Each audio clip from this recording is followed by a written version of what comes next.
पिछले 6 साल इनेलो के लिए यमुनानगर जिले में बहुत खराब हालात रहे हैं। पार्टी में विभाजन के बाद तमाम बड़े नेता इनेलो को छोड़ने का काम कर गए। सिर्फ दिलबाग सिंह के बलबूते पर ही इनेलो यमुनानगर में लड़ाई लड़ती रही। लेकिन 6 साल के बाद अब यमुनानगर में भी हालात बदलते नजर आ रहे हैं और यमुनानगर में इनेलो के लिए पॉजिटिव माहौल बनना शुरू हो गया है, जिसकी गवाही आज 2 बड़ी ज्वाइनिंग दे गई।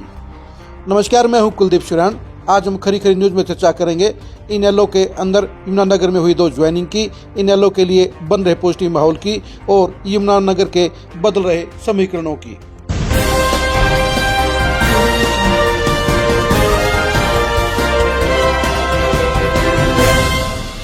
अभय सिंह चौटाला की अगुवाई में इनेलो लगातार मजबूती का प्रयास कर रही है।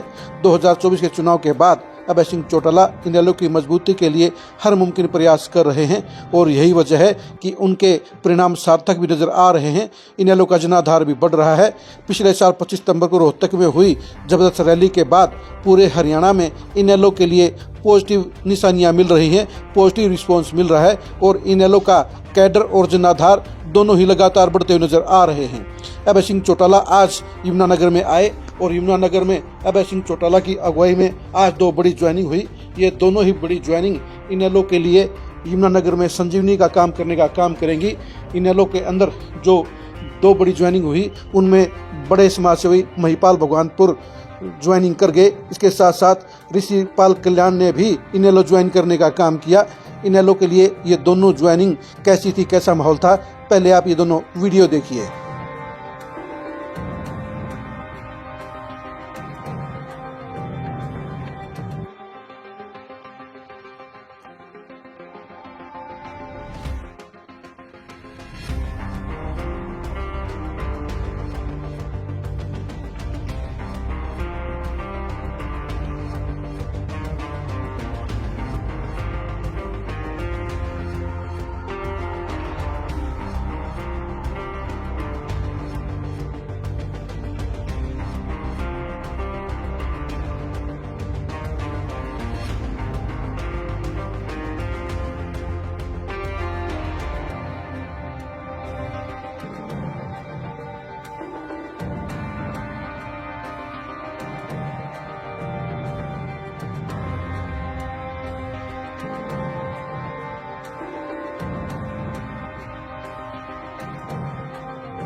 आपने देख लिया होगा कि दोनों ज्वाइनिंग में लोगों की बड़ी हाजिरी थी और दोनों ज्वाइनिंग के बाद यमुनानगर में इनेलो की चर्चाएं आज से ही पॉजिटिव शुरू हो गई है। इनेलो के लिए दिलबाग सिंह की लड़ाई अब अकेले नहीं रहेगी, उनके साथ में अब दो बड़े चेहरे मिल गए हैं, यानी महिपाल भगवानगढ़ और ऋषिपाल कल्याण दोनों ही इनेलो के लिए अब यमुनानगर में एक बड़ी ताकत बनने का काम करेंगे, इनेलो का जनाधार बढ़ाने का काम करेंगे और दिलबाग सिंह को भी मजबूत साथियों का सहयोग मिलेगा। रामपाल माजरा और अभय सिंह चौटाला की अगुवाई में दोनों ही प्रोग्रामों का माहौल बता रहा था कि इनेलो के लिए वो वोटर और सपोर्टर दोनों वापसी कर रहे हैं जो 2024 के चुनाव में बीजेपी के खिलाफत में चले गए थे। इससे पहले 2019 में जेजेपी के चक्कर में चले गए थे, यानी इनेलो का पुराना वोट बैंक लौट रहा है। आपको ये भी याद दिला दें कि यमुनानगर जिले के अंदर इनेलो कभी मजबूत ताकत हुआ करती थी।